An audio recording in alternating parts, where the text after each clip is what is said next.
யோனத்தானுடைய வாழ்க்கைக்கும் தாவீதுக்கு இடையில இருந்த ஒரு 3 காரியத்தை தான் இன்னைக்கு சொல்ல போறேன். அதை விட்டுருங்க. அதுல முதலாவது காரியம், தாவீது கோலியாத்தை ஜெயித்த பிறகு தாவீதை கண்டுபிடித்து தாவீதை உயிருக்குயிராய் நேசித்தான். இது தேவ பிள்ளைகளாகிய நமக்கு என்ன அடையாளமாக இருக்கிறது என்றால், நாம் ஆண்டவரை உயிருக்குயிராக நேசிக்க வேண்டும். இதை நாம் யோனத்தான் இடத்தில் கற்றுக்கொள்ளலாம். அதாவது இப்படிப்பட்ட யுத்த வீரர்கள் வருங்காலத்திலே நமக்கு ஆபத்தானவர்களாய் மாறுவார்கள் என்று ராஜாக்கள் நினைத்து சிலரை வைத்துக் கொள்வார்கள், சிலரை தள்ளி விடுவார்கள். அப்படி சவுல் தள்ள பார்த்த தாவீதை, நீ போகாத உன் வீட்டுக்கு, நீ போகாத பெத்லகேமுக்கு, நீ நம்ம கூடவே இரு, அரண்மனையிலே இரு, நம்ம 2 பேரும் ரொம்ப நட்பாக இருப்போம். அந்த அளவிற்கு அந்த யோனத்தான் தாவீதை நேசித்தான். இன்னொரு விஷயத்தை நீங்கள் கவனிங்களேன். என்னதான் நட்புக்கு கண் இல்லை காது இல்லை அப்படின்னு சொன்னாலும், நீங்கள் பார்த்தீங்கன்னா நிறைய நேரத்தில் காலேஜஸில் போகும்போது ஒரு ஜாதிக்காரங்களாக இருப்பாங்க, இல்லை ஓரளவுக்கு பணக்காரங்கள்லாம் ஒரு இடத்துல இருப்பாங்க, இப்படி பார்த்துக்கொள்வாங்க. ஆனால் யோனத்தான் ராஜாவின் மகன், தாவீது ஒரு சாதாரண இடையன், ஒரு இடையனுடைய சரி, அவனும் ஒரு ஸ்டேட்டஸான ஆள் தான். இருந்தாலும் சவுல் குடும்பத்து அளவுக்கு ஸ்டேட்டஸான ஆள் கிடையாது. அவன் ஒரு ஆடு மேய்க்கிறவனாக இருந்தான். ஆனால் இந்த யோனத்தான் முதலாவது என்ன செஞ்சான்? தாவீதை உயிருக்குயிராக நேசிக்கிறான். தாவீதை எப்படி நேசிக்கிறானா? உயிருக்குயிராக நேசிக்கிறான். இதுதான் அங்கே செய்ததான காரியம். யோனத்தானை குறித்து எடுத்து பாருங்கள்.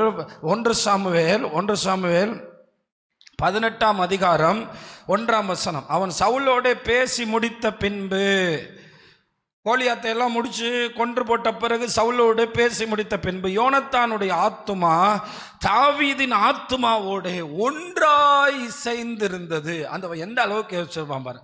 ஒரு புருஷன் மனைவியினுடைய ஆத்துமா கூட சில நேரம் ஒன்னா இசையாது. சில நேரம் இவர் ஒன்று சொல்லுவார், அந்த அம்மா ஒன்று சொல்லும். இவர் ஒன்றை விரும்புவார், அந்த அம்மா ஒன்றை விரும்பும். ஆனால் இந்த இடத்துல பார்த்தீங்களா, கவனிச்சு பாருங்க, 2 பேருடைய ஆத்துமாவும் எப்படி இருந்துச்சான்? இசைந்திருந்தது. யோனத்தான் அவனை தன் உயிரை போல. நம்ம ஆண்டவர் அப்படி நேசிக்கிறோமா? உயிரை காப்பாற்றுறதுக்காக நேசிக்கிற மொழியும் உயிரை போல நேசிக்கிறோமா? ஏதாவது நம்மளை காப்பாற்றுவார், வேலை தருவார், செல்வம் தருவார், நேசிப்போம். ஆனால் இவன் எப்படி நேசிச்சானா? உயிரை போல நேசித்தான். ஒரு பயங்கரமான நட்பு, ஒரு ஆழமான நட்பு. இதை நாங்கள் இந்த 4th ஸ்டாண்டர்ட் படிக்கும்போது மடத்தில் நல்லொழுக்கம்னு ஒரு கிளாஸுக்கு கொண்டு போவாங்க. அதில் இந்த நட்புன்னு போட்டு இந்த பாடத்தை போட்டிருந்தாங்க. ரொம்ப பயங்கரமாக இருக்கும் அவங்களுடைய அந்த வர்ணனையும். அந்த இது நல்லொழுக்க கிளாஸ்ன்னு ஒரு கிளாஸில் சொல்லி கொடுத்தாங்க. இப்படி ஒரு நட்பு, பயங்கர ஒரு ஆழமான நட்பை குறித்து எடுத்துக்காட்டாக இதை சொல்லி கொடுத்தாங்க. இப்போ நான் ஸ்கூலில் படிக்கும்போது படித்தது. அது எனக்கு ரொம்ப ஆச்சரியமா இருந்துச்சு. அது மாதிரி தான் இப்போ பார்க்கும்போது உயிரை போல நேசித்தான். உயிரை போல நேசிச்சதுக்கு அடையாளமா என்ன செஞ்சான் தெரியுமா? அந்த யோனத்தான் தாவீதை தன் ஆத்துமாவை போல சிநேகித்ததுனால 4ஆம் வசனத்தில் பாருங்க, அவன் போர்த்து கொண்டிருந்த சால்வையை கலற்றி அதையும் தன் வஸ்திரத்தையும் தன் பட்டயத்தையும் தன் வில்லையும் தன் கச்சையையும் கூட தாவீதுக்கு கொடுத்தான். எவ்வளோ கொடுத்துருக்கான் பாருங்க. என்னெல்லாம் கொடுத்துருக்கான்? சால்வையை கொடுக்குறான், தன் வஸ்திரத்தை கொடுக்குறான், தன் பட்டயத்தை கொடுக்குறான், தன் வில்லை கொடுக்குறான், தன் கட்சியை கொடுக்குறான், எல்லாத்தையும் கொடுத்துட்டான். அப்போ ஆண்டவரை நம்ம நேசிக்கும் போது ஆண்டவருக்காக நம்ம என்ன செய்ய ஆரம்பிப்போம்? கொடுப்போம். ஏன்னா ராஜாக்களுக்கும் ராஜாவின் பிள்ளைங்களுக்கும் எது ரொம்ப முக்கியம்? அது கொடுக்க மாட்டாங்க. அது அவ்வளோ சீக்கிரம் கொடுக்க மாட்டாங்க. அப்போ முதலாவது ஆத்துமா போல நேசிக்கிறான், உண்மையாக நேசிக்கிறான். இது நமக்கு எதை குறிக்குதுன்னா, தேவனுடைய பிள்ளைகள் ஆண்டவரை இப்படி நேசிக்கிறோமா? நம்முடைய மேன்மையானவைகளை ஆண்டவருக்கு என்று கொடுக்க முடியுமா? நம்முடைய உள்ளம் ஆண்டவருக்கு இப்படி ஒரு நேசம் இருக்குமா? அவனை விட்டு பிரியவே இல்லை, அவனை விட்டு விலகவே இல்லை, அவனை விட்டு பிரிய அவர் நினைக்கவே இல்லை. அந்த அளவிற்கு அவர் நேசிக்க ஆரம்பிக்கிறார். நீங்கள் ஆண்டவரை நேசிச்சிங்கன்னா இந்த ஆண்டவர் பேசுகிற வார்த்தைகள் இது எல்லாத்தையும் உங்கள் இருதயத்தில் வச்சுக்கிருவீங்க. அதுதான் அங்கே ஒரு அன்பு. ஏன்னா அந்த அன்பு ஒரு விஷயத்த சொல்லுவாங்க, அன்பால் கொடுக்காம இருக்க முடியாது. அதனால தான் பார்த்தீங்கன்னா எல்லாருமே கணவன் மனைவியாகி 20 வருஷம் வாழ்க்கையானாலும் என் பிறந்த நாளுக்கு என்ன கொடுத்த, என் கல்யாண நாளுக்கு என்ன வாங்கி கொடுத்த, ஏன்னா இந்த கொடுக்கறதுல இருந்து தான் எதை வெளிப்படுதுன்னு நினைக்கிறாங்க, அன்பு வெளிப்படுதுன்னு நினைக்கிறாங்க. இந்த பிறந்த நாளுக்கு நீங்கள் எதுவுமே வாங்கி கொடுக்கல, என்னதான் நேசிச்சாலும் அந்த கொடுக்கறதுல தான் அன்பு இருக்கிறதா சொல்றாங்க. நீங்க மறந்துட்டீங்க, அப்படி சொல்றாங்க. பார்த்துருக்கீங்களா? இவன் பாருங்கள், தன்னுடைய ராஜாவினுடைய மேன்மை கடுத்த எல்லாவற்றையும் தாவீதினிடத்திலே கொடுத்தான். இப்போ நாமும் ஆண்டவரை நேசிக்கிற ஒரு அடையாளத்தில் நேரத்தை கொடுக்க வேண்டும் ஆண்டவருக்காக. இப்போ நான் சொன்ன போது எத்தனை பேர் நினைச்சிங்களோ மேவி போசத்தை பற்றி கொஞ்சம் டைம் எடுத்து எடுங்க. எதுக்கு இப்போ வேற மறுபடியும் ஸ்கூலில் தான் ஹோம்ஒர்க் கொடுக்குறாங்க, இவங்களும் ஹோம்ஒர்க் கொடுக்குறாங்களே அப்படின்னு எத்தனை பேர் நினச்சாங்களா? ஆனால் ஆண்டவர் மேலே அன்பு இருக்கும்போது தான் நம்ம இதெல்லாம் கொஞ்சம் கொஞ்சமாக உட்காந்து தெரிஞ்சுக்க ஆரம்பிப்போம். பட்டயத்தை கொடுக்குறான், சால்வையை கொடுக்குறான், எல்லாத்தையும் கொடுத்தான். இப்படி தாவீதும் யோனத்தானும் ஆத்தும அளவில் ஒற்றுமையாக இருந்தான். அவன் ஆத்துமா இன்னும் பார்த்தீங்கன்னா பின்னாடி அவங்களுடைய நட்பை குறித்தும் அவங்களுடைய நேசத்தை குறித்தும் அதிகமான காரியங்களை அங்கே சொல்லப்பட்டிருக்கும். பின்னாடி பாருங்கள், இது இன்னும் பயங்கரமான வார்த்தை. 1 சாமுவேல் 20:17 பாருங்கள், யோனத்தான் தாவீதை மிகவும் சிநேகித்தபடியால். இதில் கூட நான் கொஞ்சம் பார்த்தேன், தாவீது யோனத்தானை நேசித்தானுங்கிற வார்த்தையை தேடி பார்க்கும்போது கிடைக்கலங்க, கிடைக்கல. இது ரொம்ப பயங்கரமான அழகா இருக்கு. இது பின்னாடி 3 அதிகாரம் கழிச்சு எத்தனையோ நாட்களுக்கு அப்புறம் பின்னும் அவனுக்கு ஆணையிட்டான். அடுத்த வார்த்தையை கவனிச்சு பாருங்க, ஆத்துமாவை போல நேசித்தான். இங்க என்ன போட்டிருக்குன்னா உயிரை போல நேசித்தான். அதனாலதான் யோனத்தான் மரிக்கும் போது தாவீது எழுதின அந்த வரிகளில் உன்னோட நேசம் ஸ்திரீகளின் நேசத்தை விட இன்பமாய் இருந்தது. எப்படி எப்படி இரங்கல் கவிதை எழுதுறாரு? உன்னோட நேசம் ஸ்திரீகளின் நேசத்தோட. ஒரு ஆணுக்கு பெண்ணோட நேசம் ரொம்ப ஈர்ப்பு, ரொம்ப பயங்கரமான ஈர்ப்பு, அது மறக்க முடியாது. ஆனால் அவனுடைய மரண நாளில் அவன் எழுதின அந்த இரங்கல் கவியில் என்ன எழுதுறாரு? உன்னோட அன்பு ஸ்திரீகளின் நேசத்தை விட மறக்க முடியாது, ரொம்ப இன்பமாக இருந்துச்சு. அப்போ ஆத்மாவை போல நான் நேசித்தான், உயிருக்குயிராக நேசித்தான், ஒரு பயங்கரமான அன்பு காமிச்சிருக்கான், ஒரு ஆழமான அன்பு காமிச்சிருக்கான். ஒரு என்ன சொல்றதுன்னா, அந்த ஒரு தன்னை விட அதிகமாகவே நேசிச்சது போலதான் இந்த இடத்துல இருக்கிறது. நமக்கு இதில் ஒரே ஒரு கேள்வி மட்டும்தான், நாமும் ஆண்டவரை அப்படி நேசிக்கிறதுக்கு நம்மை ஒப்பு கொடுக்க வேண்டும். இந்த இடத்துல தாவீது யோனத்தானை நேசிக்கவில்லை என்று நான் சொல்ல முடியாது. ஏன் சொல்ல முடியாதுன்னா, தாவீது ஒரு ஏழை குடும்பத்திலிருந்து அங்கே போயிருக்கிறபடினால அவனுக்கு நிறைய இன்ஃபீரியாரிட்டி காம்ப்ளெக்ஸ் வரும். அதையும் தாண்டி யோனத்தான் யாரை நேசித்தார்? அதுபோல் நான் சொல்கிறேன், நம்முடைய ஆண்டவர் எல்லாவற்றையும் தாண்டி நம்மளை நேசித்ததுனால தான் இந்த உலகத்துக்கு இறங்கி வந்தார். நம்ம வாழ்க்கையில் சில ஃபெயிலியர் வர்றதுனால அவருடைய அன்பை கேள்விக்குறியாக்க முடியாது. நம்ம நினைச்சது நடக்காதனால அவருடைய அன்பை கேள்விக்குறியாக்க முடியாது. நம்ம வாழ்க்கையில் சில ஆசீர்வாதங்கள் தாமதப்படுறதுனால அவருடைய அன்பை கேள்விக்குறியாக்க முடியாது. நல்ல யோவான் சொன்னாரு, அவரையே நமக்காக தத்தம் செய்தவர் இவைகளை எல்லாம் நமக்கு அருளாதிருப்பது எப்படி? இரண்டாவது யோனத்தான் செய்த காரியம், தாவீதுக்காக தைரியமாய் ராஜாவினிடத்தில் பேசினான். தாவீதுக்காக தைரியமா சொல்லுங்க. நம்ம தைரியமா ஆண்டவரை பற்றி நம்ம ஃப்ரெண்ட்ஸ்கிட்ட மட்டும் பேசிடுவோம், பார்த்துருவோம். வேற யார்கிட்ட எல்லாம் ஃப்ரெண்ட்ஸோட கூத்தடிப்போம், ஃப்ரெண்ட்ஸோட செல்ஃபி எடுப்போம், ஃப்ரெண்ட்ஸோட ட்ராவல் பண்ணுவோம், ஃப்ரெண்ட்ஸோட ஜாலி பண்ணுவோம். ராஜாட்ட பேச வேண்டாம், நம்ம ஆண்டவரை பற்றி ராஜாட்ட பேச வேணாம். சாதாரண நபர்கள்ட்ட பேசுறதுக்கே நிறைய பேருக்கு வைக்கும். ரொம்ப உயிருக்குயிராக ஒன்றா சாப்பிடுவோம், ஒரே பிளேட்டில் சாப்பிடுவோம், ஒரே டிஃபன் பாக்ஸில் சாப்பிடுவோம். இயேசு உனக்காக மரித்தார்னு சொல்கிறதுக்கோ, இயேசு உனக்காக உயிரோடு எழுந்தாருன்னு சொல்கிறதுக்கோ, இயேசு சீக்கிரம் வரப்போகிறான்னு சொல்கிறதுக்கோ நமக்கு தைரியம் இல்லை. ஆனால் அவங்க அப்பா எப்படிப்பட்ட ஆள்னு யோனத்தானுக்கு நல்லாவே தெரியும்.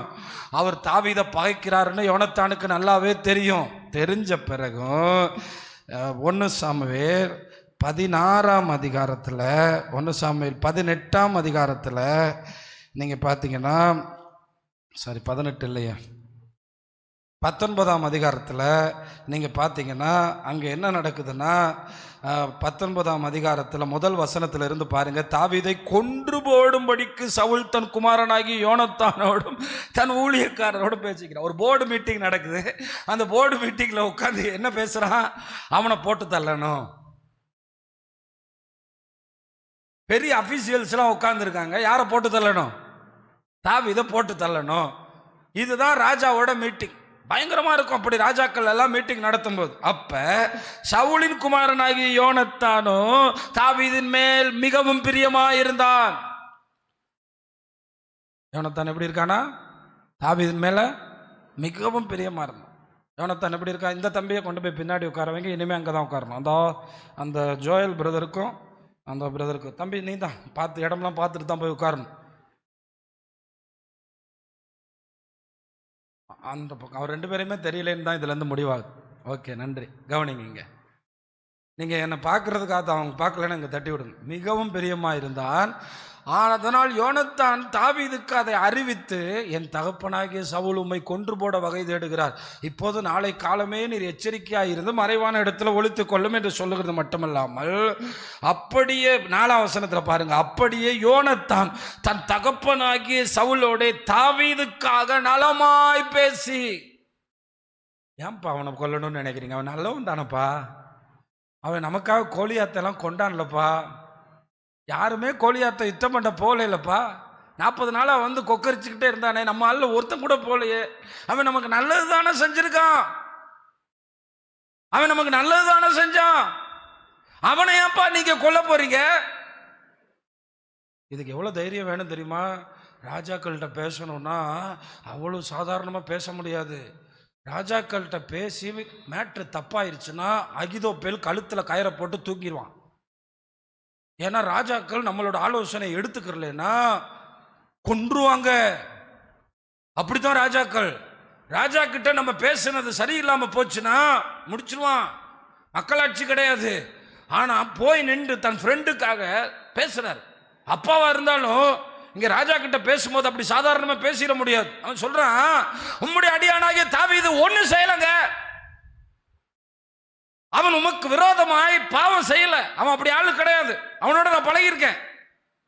அவன் செய்கைகள் உமக்கு மெத்த உபயோகமா இருக்கு. என்னவா அப்படின்னா என்ன அர்த்தம்னா, அவன் செய்யறதெல்லாம் உமக்கு ரொம்ப நல்லது. நீங்க தான் போய் பெலிஸ்தருடைய 100 பேர்ல விருத்த என்னது அவனோட நுனித்தோலை வெட்டிட்டு வர சொல்றிய. நீங்க எதுக்கு வெட்ட சொன்னீங்கன்னா 100 பேர்ல ஒரு ஆளாவது யாரை வெட்ட மாட்டானான்னு. நீங்க 100 பேர்ல ஒரு ஆளாவது தாவீதை வெட்ட மாட்டானான்னு பார்த்துக்கிட்டு இருக்கிய. இப்படி நிறைய பேர் தாவீதுக்கு எப்ப முடியும்னு பார்த்துக்கிட்டு இருக்கும்போது அங்க அவன் மட்டும்தான் தாவீதுக்காக உண்மையிலே பேசுறான். வேற யாருமே பேசல. ஆமா, நம்ம ஆண்டவருக்காக பேசணும். ஒரு ஆமேன் சொல்லுங்களேன். தைரியமா பேசணும். அடிக்கடி ஸ்டான்லி என்ன சொல்லுவாங்க, ஒரு ஆளுக்கு ஒரு தடவையாவது உங்களால முடிஞ்ச அளவுக்கு இயேசுவை தெரியுமானாவது கேட்டுட்டு தூங்கிருங்க. உண்மையிலே நம்ம இன்னைக்கு ஆண்டவர் சொன்ன ஒரே ஒரு வாக்குத்தை மட்டும்தான் நிறைவேறலை. என்ன தெரியுமா? சகல ஜனங்களுக்கும் சுவிசேஷம் அறிவிக்கப்படும். இயேசுவை உங்களுக்கு தெரியுமா அப்படின்னு ஒரு கேள்வி கேட்டு பாருங்க. கேட்டு பாருங்க. கேட்டு பாருங்க. ஆண்டவருக்காக இன்னைக்கு பேசுறதுக்கு நமக்கு அவமானம், வெக்கம். ஆனா இவன் எங்க பேசுறான் பாருங்களேன். எந்த இடத்துல பேசுறான் பாருங்க. ஞாபகம் வச்சுக்கிறேங்க. நாளைக்கு தாவீதை உயிருக்குயிரா நேசிக்கிறாரு. தாவீதை 2வது தாவீதுக்காக பேசுறார். அந்த இடத்த உங்களுக்கு ஒப்புமையா பேசுறது தாவீதை ஆண்டவருக்கு இணையா வச்சு பேசுறேன். தாவீதுக்காக பேசுறேன். அவங்க உமக்கு மெத்த உபயோகமா இருக்கு. அவன் தன் பிராணனை தன் கையிலே வைத்து கொண்டு அந்த பெலிஸ்தரை கொன்றதுனாலே கர்த்தர் இஸ்ரவேலுக்கெல்லாம் பெரிய ரட்சிப்பை கட்டளையிட்டதை நீர் கண்டு சந்தோஷப்பட்டீரே. என்ன சொல்றாரு? கோலியாத்தை வெட்டி தலையை கொண்டு வரும்போது நீர் சந்தோஷப்பட்டீரே. நான் இப்படி யோசிச்சு பார்க்கிறேன், அவர் கோலியாத்தை வெட்டி கொண்டு வரலன்னா இவர் சீட்ல இருக்க முடியாது. இப்ப அங்க போய் அடிமையா இருக்கணும் பெலிஸ்தர்கிட்ட. தெரியுமா? ராஜ்யமே கிடையாது, அரமனையே கிடையாது, எதுவுமே கிடையாது. ஆண்டவர் உம்மை இதெல்லாம் செஞ்சப்ப நீர் தாவீதை குறித்து சந்தோஷப்பட்டீரே. இப்போது முகாந்திரம் இல்லாமல் தாவீதை கொல்ல பார்க்கிறீரே. குற்றமில்லாத ரத்தத்துக்கு விரோதமா நீர் ஏன் பாவம் செய்ய போறீர்? உடனே எனக்கு ரொம்ப பிடிச்ச விஷயம் என்ன தெரியுமா, இந்த பரிந்து பேசின அனுபவத்தை வச்சு தான் சவுல தாவீதை கொல்லாதபடி கர்த்தர் காத்தார். இந்த யோனத்தானுடைய இந்த பெரிய பரிந்து பேசுதல் தான் சவுல குற்றமில்லாத இரத்தத்தை சிந்த விடாதபடி தடுத்தது. ஏன் சொல்றேன்னு கேட்குறீங்களா? அடுத்த வசனத்துல பாருங்க. சவுல் 16ஆம் வசனத்துல, சவுல் யோனத்தானுடைய சொல்லை கேட்டு அவன் கொலை செய்யப்படுவதில்லை என்று எதை வச்சானைட்டான்? எதை வச்சானைட்டான்? நீங்க உங்களுடைய நெருக்கமான, உங்களுக்கு மட்டும் இன்னைக்கு ஒரு ரகசியத்தை சொல்றேன், நெருக்கமான உறவுகளுக்காக உங்க ஜெபத்தில் ஆண்டவர்கிட்ட பேசணும். முடிஞ்ச என்னைக்காவது ஒரு வாய்ப்பு கிடைக்கும் போது உங்கள் ஃப்ரெண்டுகிட்ட பேசணும். ரெண்டும் ஒரு நாள் இணையும் போது உங்கள் கண்ணு முன்னாடி தேவன் அவங்கள சபையில் கொண்டு வந்து சேர்ப்பார். அவங்க தீமையான காரியத்துக்கு போக விட மாட்டார். நான் இதை பார்த்துருக்கேன்.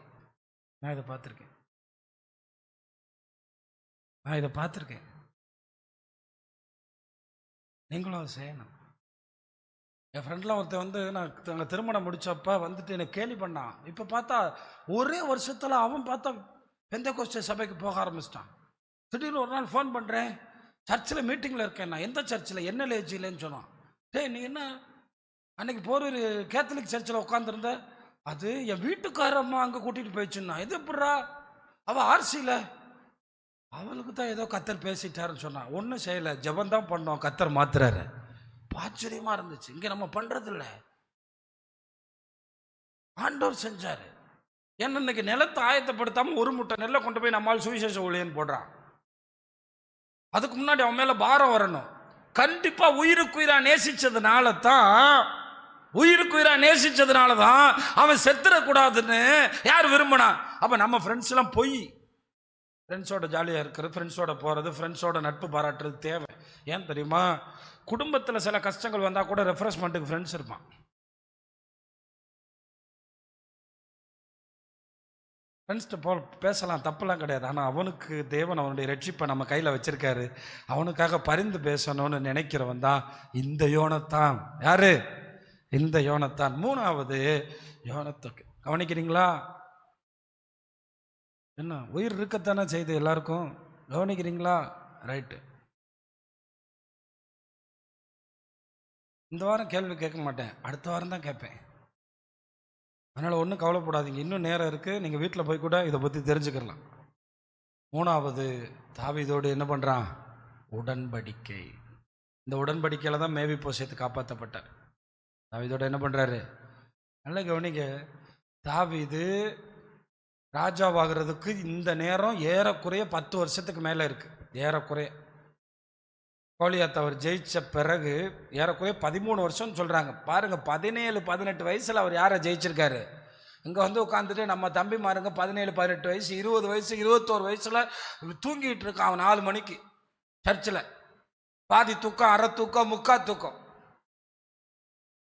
நம்ம சபையில் எப்பெல்லாம் முழு இரவு ஜபம்னா, வாலிபர் கூட்டம் ஒரு முழு இரவு ஜபம், காத்திருப்பு கூட்டம் ஒரு முழு இரவு ஜபம், ஞாயிறு ஆராதனை ஒரு முழு இரவு ஜபம். 17 வயசுல போட்டான் ஒரு அடி கோலியாத்துக்கு. நம்ம சொல்லிட்டு இருப்போம், இப்பதான் எனக்கு 28 ஆகுது, இன்னொரு 10 வருஷம் கழிச்சு நான் செட்டில் ஆகுறேன். ஆனா வேதத்துல யோசேப்புகளையும் தாவீதுகளை பார்த்தா ரொம்ப குறுகின வயசுல அடிச்சு தூக்கிருக்கான். பலவான் கையில் உள்ள அம்பு, கூர்மையான அம்பு, அவன் பாயிண்ட் அடிச்சான்னு அடிச்சிருவான். இதாண்டா வாய்ப்புன்னு சொல்லி அடிக்கிறான். உடன்படிக்கை பண்ணிக்கிறாங்க. என்ன உடன்படிக்கை? நீ கண்டிப்பா ராஜாவாவ, கர்த்தர் உன்னை ராஜாவாக்குவார். இத்தனைக்கும் பொனாந்தரத்துக்கு போகல, தாவீதோட யாருமே இல்ல, தாவீதுக்கு துணையா யாருமே இல்ல. ஆமா, இது எப்படி குறிக்கிறது தெரியுமா? இயேசுநாதர் ஒரு தச்சனுடைய மகனா கப்பர்நகூம்ல நடக்கும்போது அவர் தான் மேசியான்னு நம்பி அவர் பின்னாடி போனாங்கல்ல 12 சீஷர்கள், அந்த நம்பிக்கையை குறிக்குது. இன்னைக்கு நம்ம இயேசு உயிர் தெழுந்ததுனால நம்பலாம். இன்னைக்கு நம்ம 200 கோடி மக்கள் கர்த்தரை ஆராதிக்கிறதுனால நம்பலாம்.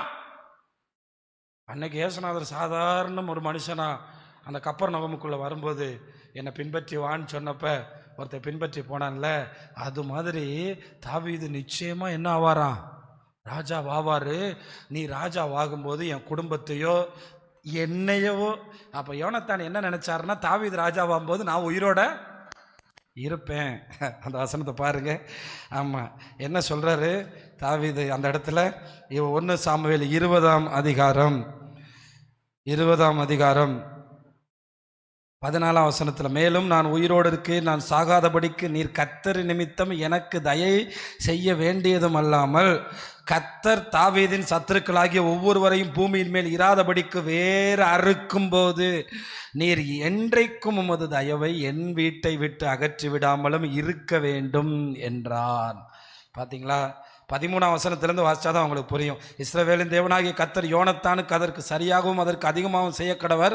ஆனாலும் உமக்கு தீங்கு செய்ய என் தகப்பனுக்கு பிரியம் இருந்தால் அதை உமது செவிகளுக்கு வெளிப்படுத்தி நீ சமாதானத்தை போகும்படி உம்மை அனுப்பிவிடுவேன். கர்த்தர் என் தகப்பனோடு இருந்தது போல உம்மோடும் இருப்பாராக அப்படின்னு சொல்லிட்டு இதை பேசுறார். உமது தயவை என் வீட்டை விட்டு அகற்றி விடாமலும் இருக்க வேண்டும். இப்படி யோனத்தான் தாவீதின் குடும்பத்தோட உடன்படிக்கை பண்ணி தாவீதின் சத்துருக்களின் கையிலே கர்த்தர் கணக்கு கேட்பாராகன்னு சொல்லிட்டார். அப்ப இது எதை குறிக்கிறது தெரியுமா? யோனத்தான் தாவீதை நேசித்தார்.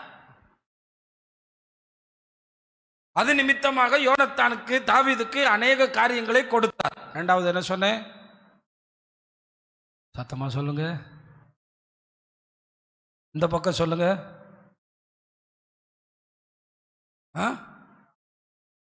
பேசினார், பரவாயில்ல, தெரிய கேட்குது. அப்போ கேள்வி கேட்கறது ரொம்ப நல்லது. என்ன? தாவீதுக்காக ராஜாட்ட தைரியமாக பேசினார்.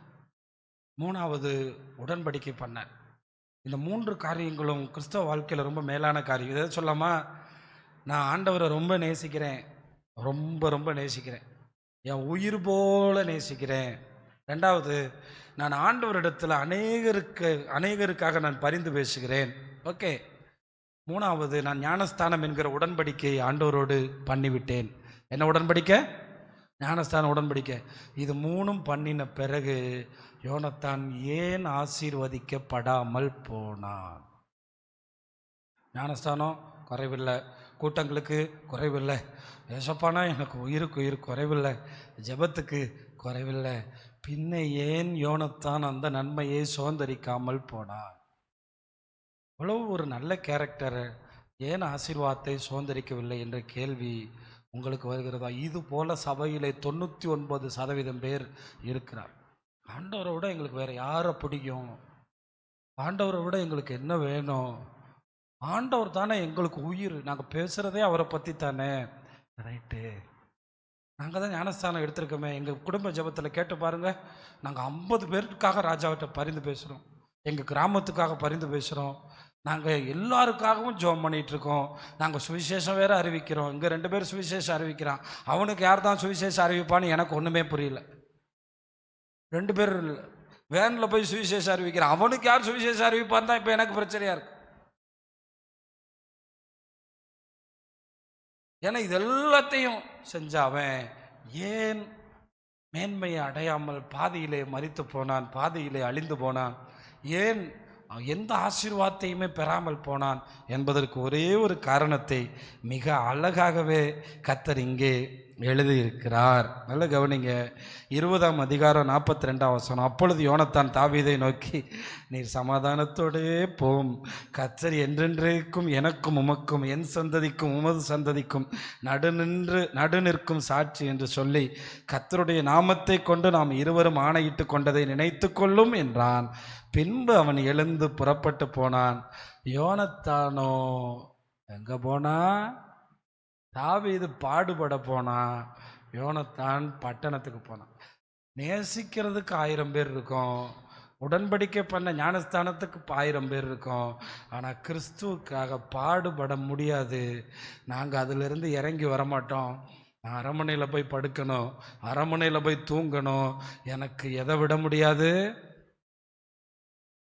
ஒரு 10 வருஷம் அரண்மனையை விட்டு தாவீதோட கனெக்ஷனில் இருந்திருந்தா கடங்காரன், முறுமுறுக்கிறவன், ஒதுக்கப்பட்டவன், புறக்கணிக்கப்பட்டவன், தள்ளப்பட்டவன், இவன்லாம் தாவீதினுடைய அமைச்சரவையில், தாவீதினுடைய அரண்மனையில் அடுத்த 30 வருஷம் மகிமையாக இருந்தாங்க. 40 வருஷம் யோவாப் யாரு? தாவீதோட காட்டில் இருந்தவன். உரியா யாரு? தாவீதோட காட்டில் இருந்தவன். எல்லாரும் பேர்கள் எல்லாம் பாருங்க, எல்லாம் ஊர்ல உள்ள மோசமான பேரொழிங்க.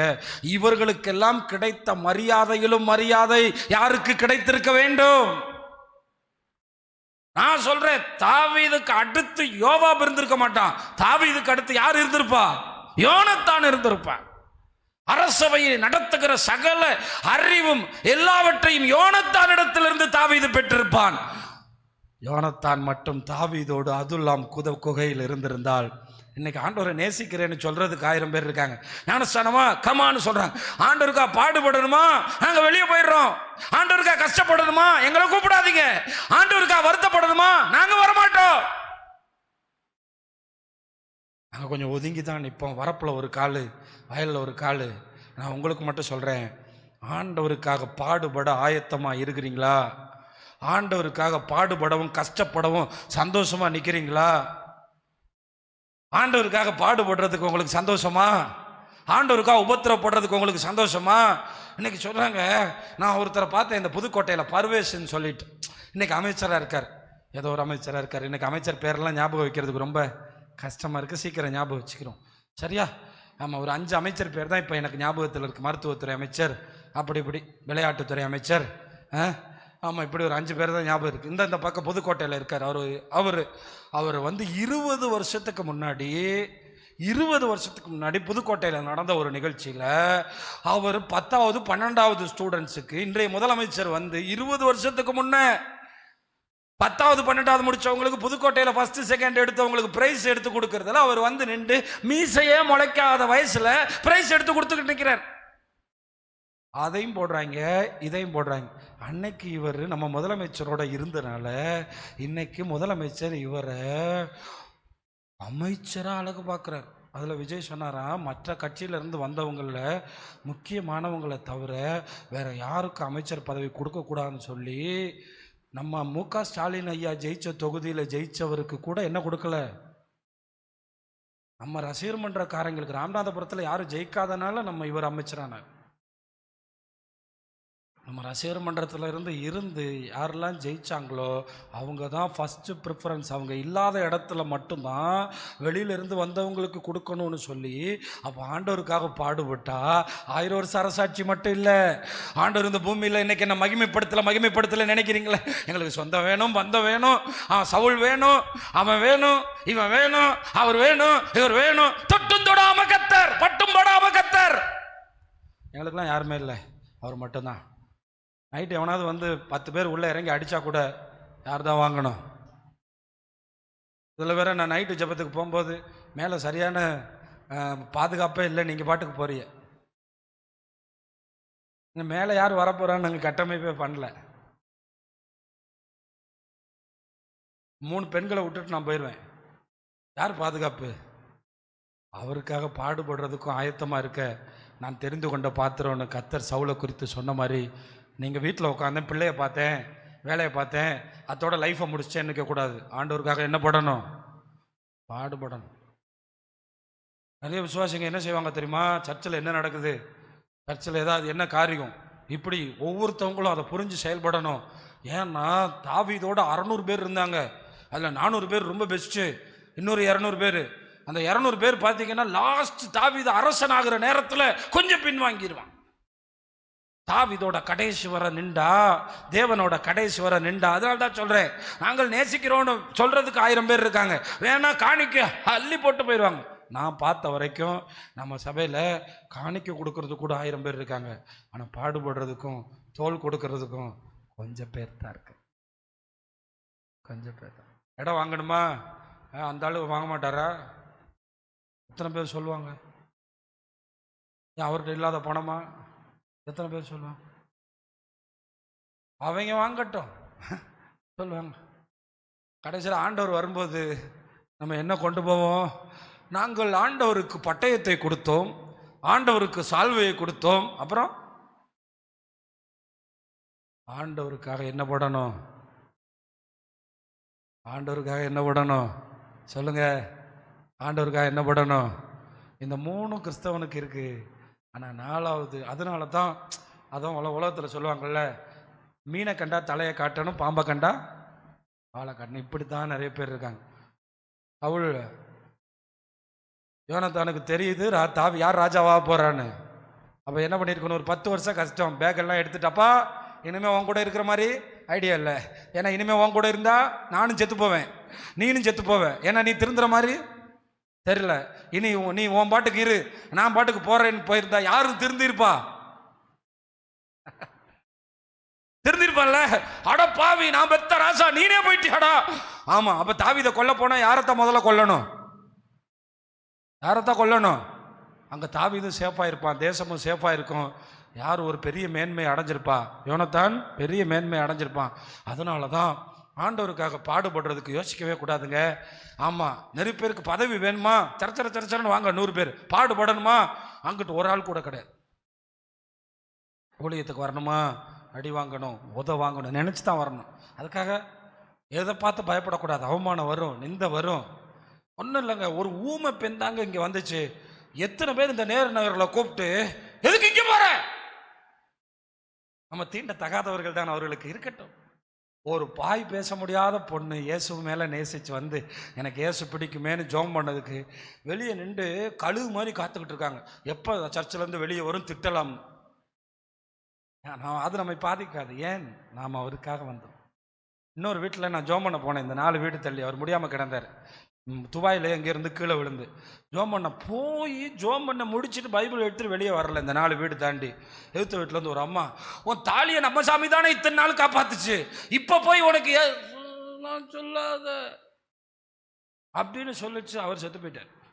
கடைசியில் தாலியை. ஆனால் ஆண்டவர் நம்மளை கொண்டு போயம்மா இயேசுவம் புருஷனுக்கு ஏதாவது செய்வாருமான்னு இயேசுவும் நம்புமா. நான் வீட்டை விட்டு வெளியே வரல, அவசரமாக ஓடுது. ஏன்னா அவங்களுக்கு ரொம்ப அவசரம். அவங்க யாரும் இயேசுவை ஏற்றுக்குருவாங்க. நான் பார்க்குறேன், சாத்தானுக்கு இவ்வளோ பயமும் இவ்வளோ அவசரமும் தேவையில்லை.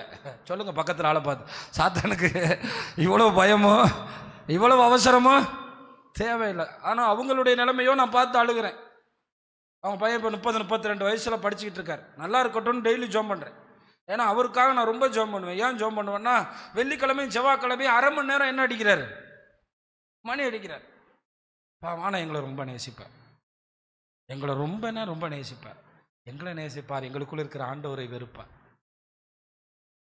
ரொம்ப மதிப்பார், ரொம்ப நேசிப்பார்.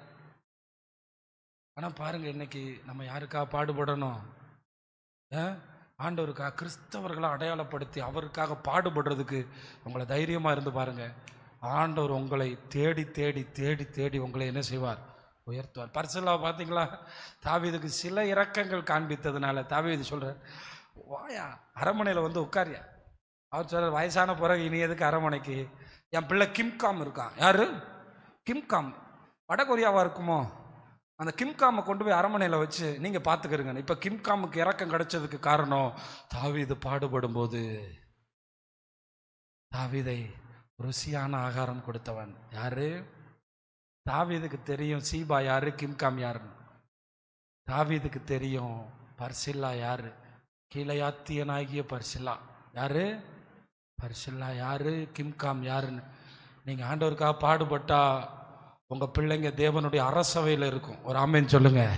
தேவனுடைய அதிகாரத்தில் நிற்கும், தேவனுடைய மகிமையில் நிற்கும். அதனால தான் சொல்கிறேன், நான் வர்றேன் கமான் ஆண்டவருக்காகன்னு. பாடுபடுறதுக்கு வரணும் என்ன? ஆமாம், பாடுபடுறதுக்கு ஆண்டவருக்காக செயலாற்றுக்கு. மேலே இருக்க 3 குறைவாக நான் சொல்லலை, ஆனால் அது அவனை காப்பாற்றல. மேலே இருக்க 3 சொன்னல, அது குறைவாக நான் சொல்லலை. நேசித்ததில் குறைவா, நேசித்ததோ உடன்படிக்கை பண்ணினதோ பரிந்து பேசினதோ நான் குறைவாக சொல்லலை. ஆனால் இதெல்லாம் செஞ்ச நபர்களால் ஆண்டவருக்காக என்ன பண்ண முடியல? பாடுபட முடியல. வேலை யாருக்கும் அப்படி செய்ய முடியாது. எப்படிரா விடுறது, எப்படிரா விடுறது, எப்படிரா விடுறது? கொட்டு சத்தம் கேட்டால் 4 நாளைக்கு வருவான், அப்புறம் வரமாட்டான். சில நேரம் யாருமே வரமாட்டான். ஆனால் கர்த்தர் நம்ம பாடுகளையும் உபத்திரவங்களையும் பார்ப்பார். யாரும் உங்களுக்கு இருக்க மாட்டார், கர்த்தர் இருப்பார். ஆனால் நம்ம பிள்ளைங்கள்லாம் வந்து கீழே ஜெபிக்கிறதெல்லாம் பார்க்கும்போது, சில நாட்கள் அவங்க குறித்து ஜெபிக்கிறதெல்லாம் பார்க்கும்போது, நம்ம கூட சேர்ந்து நிற்கிறதுக்கு கர்த்தர் முறுமுறுக்கிறவங்களையும் கடங்காரங்களையும் ஒன்றும் இல்லாதவங்களையும் கொடுத்துருக்க. ஆண்டவர் உங்களை ஆசீர்வதிக்கிறதுக்கு இது ரொம்ப முக்கியமானது. இந்த ஊழியம் தேவனுடையதுன்னு நினச்சி இணைஞ்சு நில்லுங்க. ஒரு காலம் உங்களையும் தேவன் உயர்த்துவார். நீங்கள் எல்லாரும் தான் நேசிக்கிறது மட்டும் இல்லை, உடன்படிக்கை மட்டும் இல்லை, பரிந்து பேசுறது மட்டும் இல்லை, அதை தாண்டி நாங்களும் ஆண்டவருடைய இதில் ஒரு முக்கியமான பங்காளிகள், பாடுபடுகிறவர்கள் என்பதை, அவர்களுடைய பாடுகளில் நீங்கள் பங்காளிகள் ஆனதால் கலிகூர்ந்து மகிழ்ந்து நீங்கள் மகிழுங்கள்னு பேதுரு அப்போஸ்தலன் சொன்னது போல் நாமும் அப்படிப்பட்டவர்களாய் மாறுவோம். நேரம் இவ்வளோ போயிடுச்சு, எந்திரிச்சு நிற்போம்.